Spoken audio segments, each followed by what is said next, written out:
Bonjour. Bienvenue, bonjour. Sandrine nous rejoint également. Et Jacques est-il avec nous? Eh bien, écoutez, s'il est à la bourre, on va peut-être commencer sans lui, et puis on enchaînera après. Pas de souci. Je vous en prie, installez-vous. Bonjour Sandrine. Ça va? Bien, merci.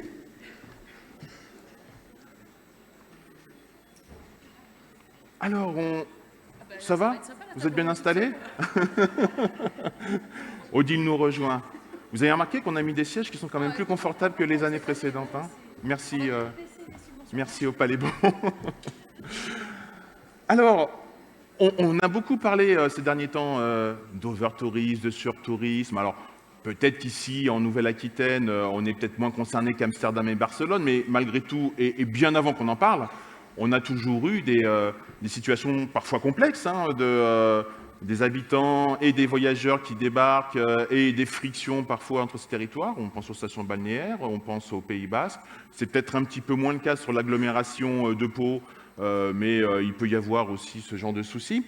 Quelles sont les actions que vous mettez en œuvre chacun au niveau de vos collectivités, peut-être pour essayer de faire en sorte, en tout cas, qu'on ait un tourisme qui soit plus respectueux à la fois de son environnement, mais aussi du cadre de vie des habitants qui y sont, le cadre de loisirs, par rapport au cadre de séjour que peuvent souhaiter des voyageurs. Sandrine, on commence avec vous au niveau de la région? Oui, donc effectivement, bon, comme vous l'avez dit, Ludovic, on n'a pas encore à faire face aux phénomènes et aux flux extrêmement importants auxquels peuvent avoir à faire face certaines villes d'Europe notamment, mais sur certains territoires de Nouvelle-Aquitaine, sans forcément parler d'over-tourisme, on assiste quand même à des phénomènes de tourisme de masse. Moi qui suis élue au Pays Basque, effectivement, sur certaines périodes de l'année, on a effectivement ce type de phénomène, renforcé en plus par l'ubérisation de nos pratiques touristiques, les phénomènes type Airbnb, qui ne sont pas sans poser certaines difficultés dont il faut qu'on ait conscience en tant qu'élu, notamment au Pays Basque et dans les zones déjà tendues sur le plan de l'habitat, d'avoir un certain nombre d'appartements totalement réservés pour du Airbnb alors qu'on ne peut même pas répondre aux demandes de logement sur notre propre territoire.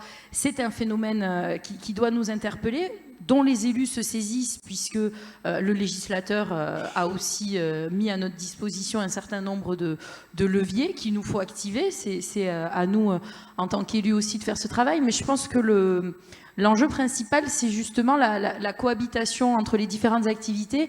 On a, par exemple, au Pays Basque, puisque j'ai pris cet exemple, on est parfaitement conscient de l'importance du tourisme et que notre économie repose sur plusieurs piliers et que le tourisme est un des piliers indispensables de cette économie. Donc on n'assiste pas à de l'anti-tourisme comme on peut le voir, comme c'est parfois relayé dans les médias, souvent exagéré, il faut aussi, aussi le reconnaître. Mais l'enjeu, c'est au contraire de développer peut-être un tourisme plus...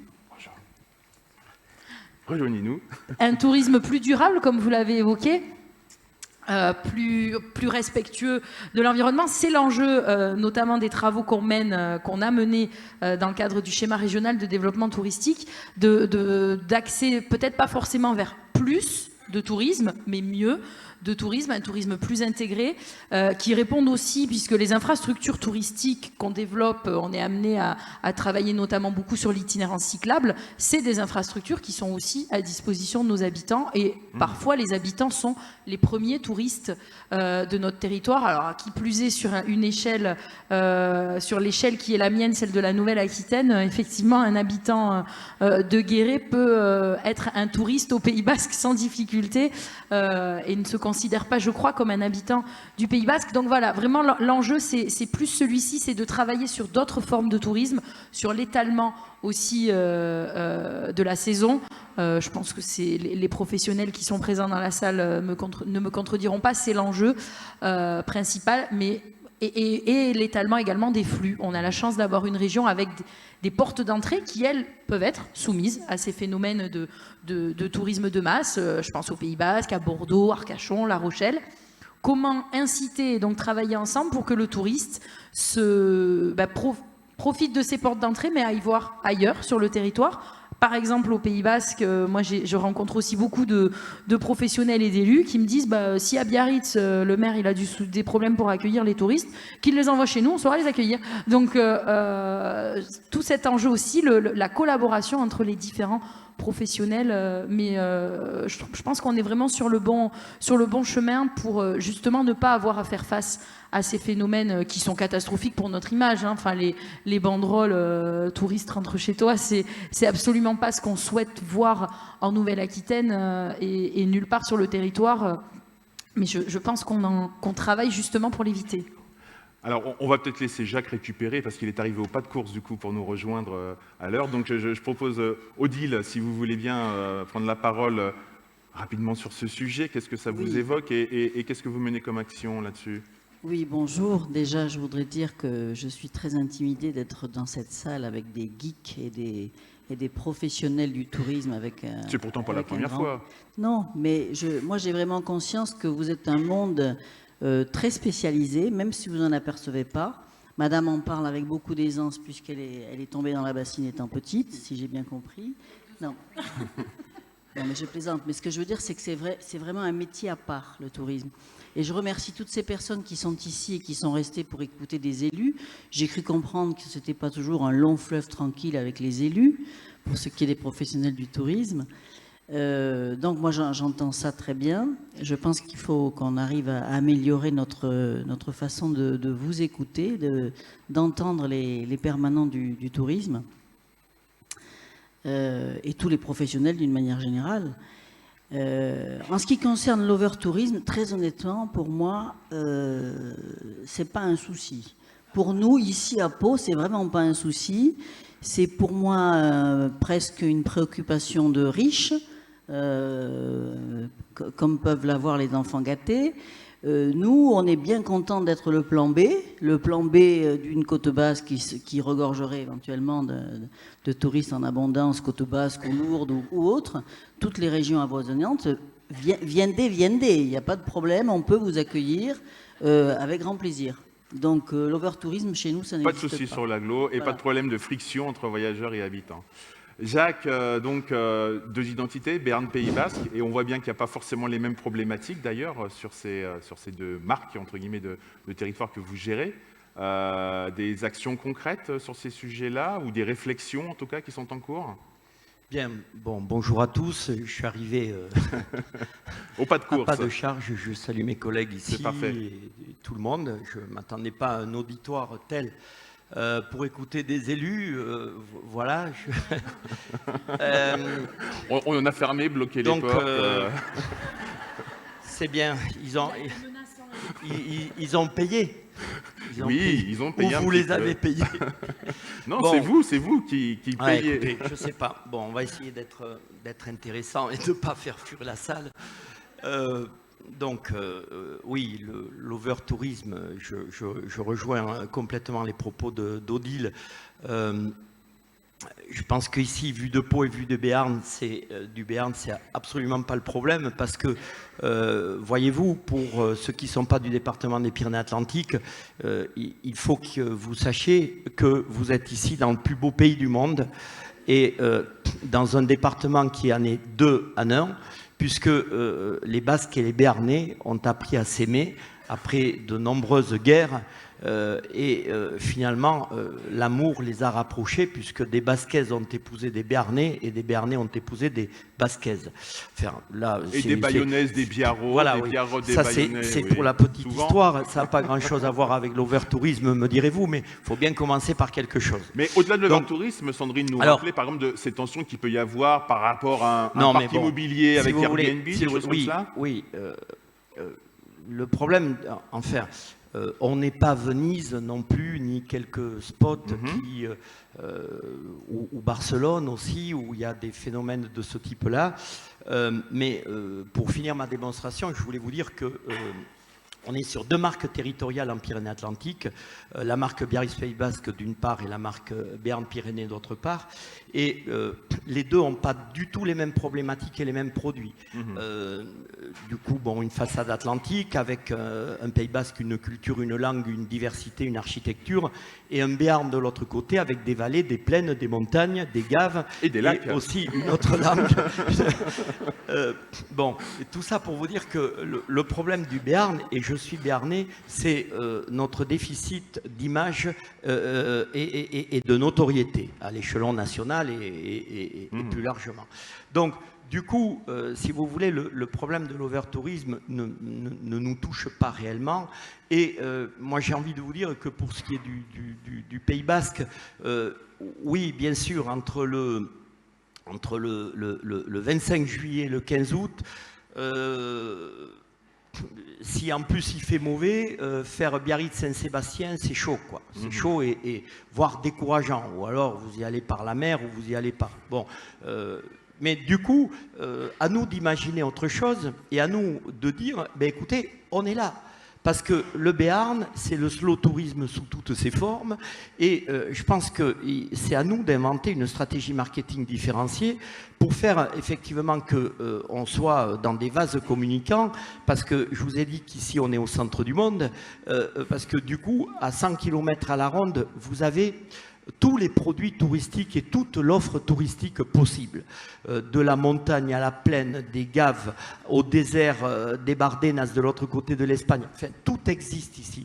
Et souvent, je dis à mon collègue maire de Biarritz, écoute Michel, il n'y a pas de problème. Biarritz a besoin de mon village et mon village a besoin de Biarritz. Dans le sens où, vous savez, on a beau être le plus beau pays du monde, il arrive qu'il pleuve aussi ici. Et il peut même pleuvoir le 15 août, ça peut arriver.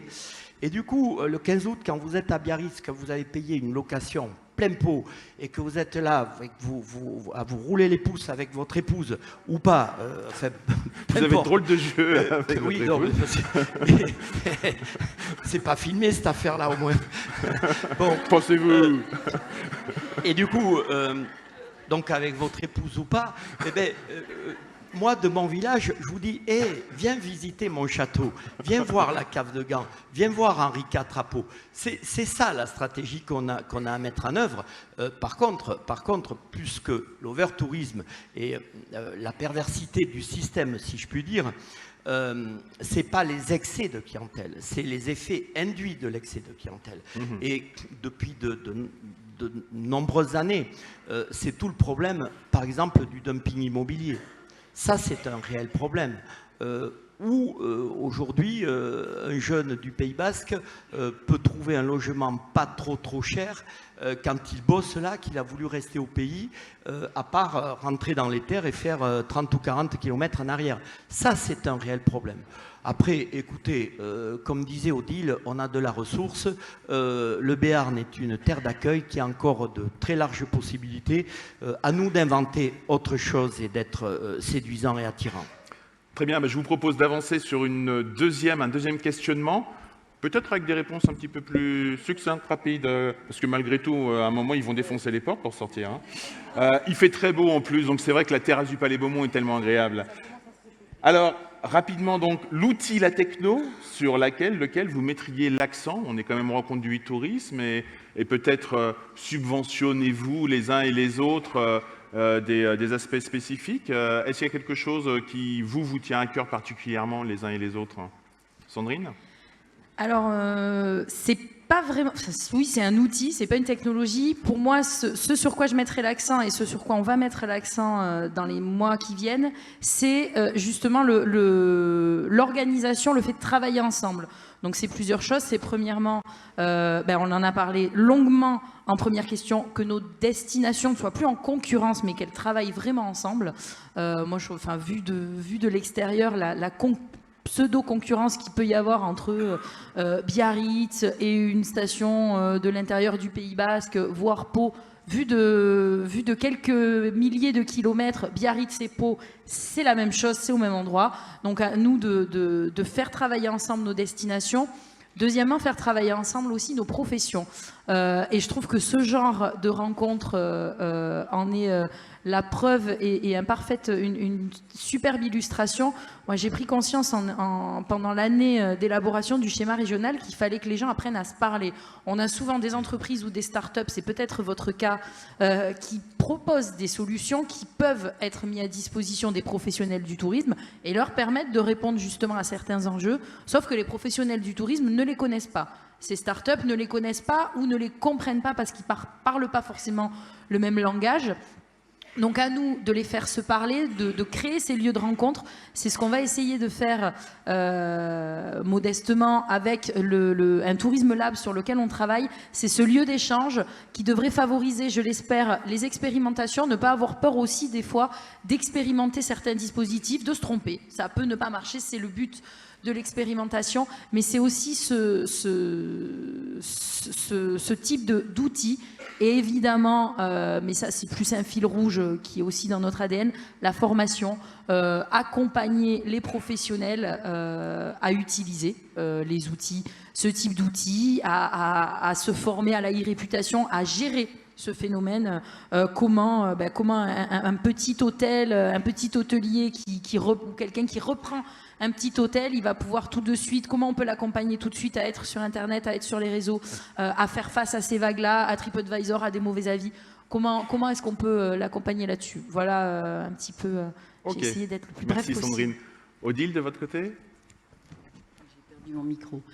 Oui, moi, de façon très pragmatique, je me dis qu'il nous manque peut-être un outil, enfin il nous manque, ou en tout cas il faut aller vers ça, un outil qui permette de façon très pratique à tous les hébergeurs de connaître quelles sont les activités, toutes les possibilités qui existent, et d'inscrire facilement leurs clients à ce type d'activité, que ça soit vraiment quelque chose de très fluide, de façon très concrète. Et l'autre truc, bon, moi je cherche toujours des choses un peu qui ont du sens. Est-ce qu'on peut trouver quelque chose qui nous garantisse de ne pas être déçus? Vous me trouvez un contrat d'assurance ou un truc, mais très simple, hein, pas quelque chose de trop sophistiqué où il faut lire 18 pages. Pour ça, voilà, il faut... Personnalisation et garantie de la satisfaction du client. Quelque chose qui fait que je ne serai pas déçu. Parfait. Jacques, de votre côté? Oui, alors deux exemples très concrets, très pratiques de ce qu'on fait, de deux applications qu'on est en train de développer, sur lesquelles on développe. La première, elle est mise au point, on l'amène en partenariat avec la région et le CRT, et Michel qui est ici, qui s'appelle Terraventura, si j'arrive à le dire. Terraventura, c'est une idée de génie, qui est une application qui est une véritable chasse au trésor singulière que vous mettez en place sur un territoire, sur un lieu, sur une ville, sur un quartier. Un petit coucou à Sophie Marnier qui est dans la salle d'ailleurs. Ah d'accord. Voilà. Bon, du coup, moi je connais que Michel. Voilà. Mais bravo madame, je ne sais pas où vous êtes, mais c'est une bonne idée. Et du coup, le département et l'ADT se l'est approprié également. On a 6 chasses au trésor, en plus on en a 3 en Pays Basque, 3 en Béarn qui ont été développées. Et du coup, je reprends les propos de Michel Durieux, parce que je lui ai dit, là, c'est bien ton truc.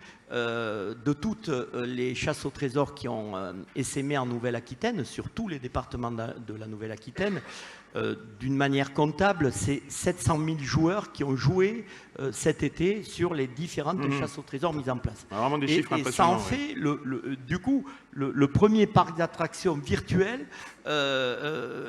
au service du patrimoine, au service d'une localité, au service d'un endroit, au service d'un produit. Et ça, c'est purement génial. C'est une excellente idée. Et la deuxième, très rapidement, parce qu'il va falloir application. Vraiment, là. Et oui, mais vous m'avez invité pour parler. Il faut quand même que je parle. Eh oui, je vous laisse parler, mais à un moment, voilà. Je vous dis stop. La deuxième, c'est une application récente qu'on est en train que mes collègues de l'ADT spécialistes sont en train de développer sur l'ensemble du territoire du département, qui s'appelle Place de Marché, qui n'a d'autre but que de relancer toute l'offre touristique possible et inimaginable, de la mettre au service des territoires et de la mettre au service des offices de tourisme. Et d'ailleurs, la quasi-totalité des offices de tourisme va Peuvent embarquer, adhérer ils à sont- cette plateforme et on est en train de constituer le fichier, les applications, de développer, d'aller sur le territoire pour expliquer comment ça marche. Et ça, c'est formidable aussi. Très bien. Mais je vous remercie, tous les trois. On avait une dernière petite question. Alors là, vous concluez vraiment d'un mot comme ça, moins sérieuse, l'application que vous consultez juste avant de vous coucher ou juste en vous levant, Sandrine, Alors, sur ça votre va pas vous smartphone. paraître du tout original pour vous qui et peut-être même très has-been, Facebook. Facebook. Odile? Moi, la dernière fois que j'ai regardé véritablement sur Internet, c'était pour m'intéresser à mes vacances en Corse. J'ai pris peu de vacances cette année et je me disais, il ne faut pas que je me loupe là. Et j'ai trouvé que ce qui était très important pour moi en Corse, c'était d'avoir une voiture décapotable. Donc j'ai tout fait pour me Recherche, débrouiller, d'accord. pour atterrir. Tous les jours, à vous cherchez une l'endroit- voiture décapotable Non, sur votre mais téléphone en vous levant et en vous réserver, être sûr pour ne pas être déçu. Réserver ma voiture décapotable. Très bien. Et j'ai passé. Zach, d'un mot? L'application Non, que vous utilisez? Non, d'un mot vraiment. Hein. Ah, je vois. Sandrine m'avait prévenu, attention Jacques, il faut lui couper la parole, mais je pensais pas que c'était à ce point. Hein. En un mot, c'est pas possible. Parce que Bon, c'est... en un tweet alors. Attends, parce que cette question est redoutable pour moi et j'ai dans la salle Ah, c'est des parce gens... que c'est Tinder? Attends. Attends. Oui, on m'a parlé hier de Tinder. Aurore, bonjour.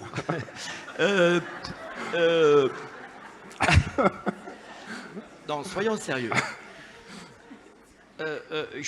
Cette question est redoutable pour moi et mes collaborateurs de l'ADT m'ont inondé de fiches pour répondre à cette question, tellement ils redoutaient et ils m'attendent au virage. Alors, je veux dire ici devant la salle, parce que c'est pas la peine de tricher ou de se cacher derrière son petit doigt, et du coup, je voudrais pas être un imposteur devant vous, ou plus exactement, vous avez un véritable imposteur devant vous. À savoir, je ne sais pas allumer un ordinateur, j'ai pas de smartphone, j'ai pas d'internet, et je me fous complètement du digital et des réseaux sociaux. Non, ne dites pas. Ce qui signifie que vous faites confiance à vos responsables. Parce que je vis dedans, je sais bien tout ce que cela procure. Bon, par contre... Mais vous n'êtes pas utilisateur. Attendez, je m'y suis pas mis, j'ai pas envie de m'y mettre, et plus j'avance dans les jours, et moins j'ai envie de m'y mettre. Parce que souvent, réseau social égale asocial. Et pour moi, ce monde-là ne me convient pas. Alors, vous avez un mec... Bon, vous pouvez applaudir aussi. Vous pouvez applaudir si vous avez envie d'applaudir et Vous de pouvez siffler. applaudir, oui, Mais, siffler, voilà. Patrick Lelay, l'ancien patron de TF1, disait que par rapport aux écrans publicitaires de la télé, il vendait à Coca-Cola du temps disponible de cerveau. Et tout ça, pour moi, le fait de ne pas m'y être mis, c'est du temps disponible de cerveau pour moi, pour rêver, pour chanter, pour danser, pour créer, pour écrire. Et du coup, plutôt que de me coucher en ayant vu la dernière application, que je ne connais pas, Tinder, ou de me lever en ayant aussi vu la dernière application, eh bien écoutez, levez-vous en allant prendre un bon café et en lisant le journal, ça fait du bien. Éventuellement, couchez-vous et faites l'amour, parce que vous verrez, c'est formidable. Merci à vous trois. Merci d'avoir joué le jeu.